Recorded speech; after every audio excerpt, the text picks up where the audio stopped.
ইউরোপীয় গণমাধ্যমের তথ্যমতে ক্লাব ছাড়ার গুঞ্জন উঠেছে চেলসির মধ্যমাঠের কান্ডারি এনজো ফার্নান্দেসের। এর আগে শোনা যাচ্ছিল রিয়াল মাদ্রিদে হতে পারে এই আর্জেন্টাইনের ঠিকানা, এমনকি তারা দিতে প্রস্তুত ছিল 150 মিলিয়ন ইউরো। কিন্তু সেই গুঞ্জনের হালে নতুন করে পানি পেয়েছে চেলসির কোচ এনজো মারেস্কার বিদায়ের পরে। এখন শোনা যাচ্ছে এনজো নিজেও ক্লাব বদলের দিকে ঝুঁকছেন। ঠিক সেই মুহূর্তে প্যারিস সেন্ট জার্মেই থেকে এনজোর জন্য বড় রকমের প্রস্তাব আসতে যাচ্ছে। ধারণা করা হচ্ছে যা হতে পারে 1800 কোটি টাকার সমান। কিন্তু কি হতে যাচ্ছে এনজোর ভবিষ্যৎ? পরবর্তী গন্তব্য কোথায়, পিএসজি নাকি রিয়াল মাদ্রিদ?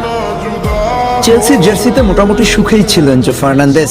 এর আগে রিয়াল মাদ্রিদ থেকে এনজোর ব্যাপারে ভাবা হলেও তিনি চেলসিতে বেশ সুখে ছিল মারেস্কার অধীনে, তাই তিনি ক্লাব বদলের দিকে কোনো রকমের মাথা ঘামাননি। কিন্তু বর্তমান পরিস্থিতিতে যে অবস্থা চলছে তাতে করে বিকল্প অপশন হিসেবে এখন ক্লাব বদলের চিন্তা করতে হচ্ছে। পুরনো কোচ এনজো মারেস্কার অধীনে ক্লাব বিশ্বকাপ জিতেছিল চেলসি। ফাইনালে শক্তিশালী পিএসজি কে 3-0 গোলের ব্যবধানে হারিয়ে জিতে নিয়েছিল ক্লাব বিশ্বকাপ। ওই একই বছর কনফারেন্স লিগও জিতেছিল মারেস্কা।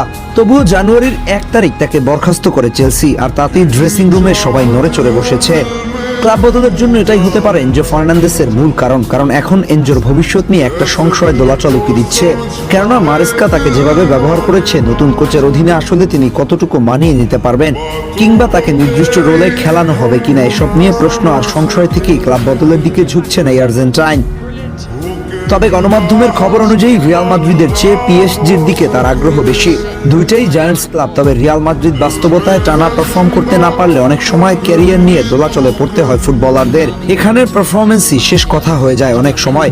তার উপরে কোচের পছন্দের তালিকায় জায়গা করে নিতে না পারলে বিপদ আরো বাড়বে। মাদ্রিদ দর্শকরা কাউকে সময় দেওয়ার পক্ষে নয়, যা স্বাভাবিকভাবে ফুটবলারদের উপরে চাপ বাড়ায়, যেমনটা দেখা গেছে আর্জেন্টাইন ইয়াংস্টার মাস্তানতুয়ানোর ক্ষেত্রে। এই বাস্তবতা বিবেচনায় তার গন্তব্য হতে পারে পিএসজির মধ্যমাঠে। এনজো ফার্নান্দেস পিএসজিতে গেলে টেকনিক্যালি সে বেশ ভালোই মানিয়ে নিতে পারবে। সে মূলত একজন deep lying playmaker, box to box midfielder. Ball control, progressive pass, tempo নিয়ন্ত্রণ আর প্রেস ভাঙার ক্ষেত্রে সে বিশ্বমানের। লুইস এনরিকে যেহেতু পজিশনাল ফুটবল, হাই প্রেস আর মিডফিল্ড ডমিনেশন পছন্দ করেন, এনজো তার সিস্টেমে খুব কার্যকর হতে পারে।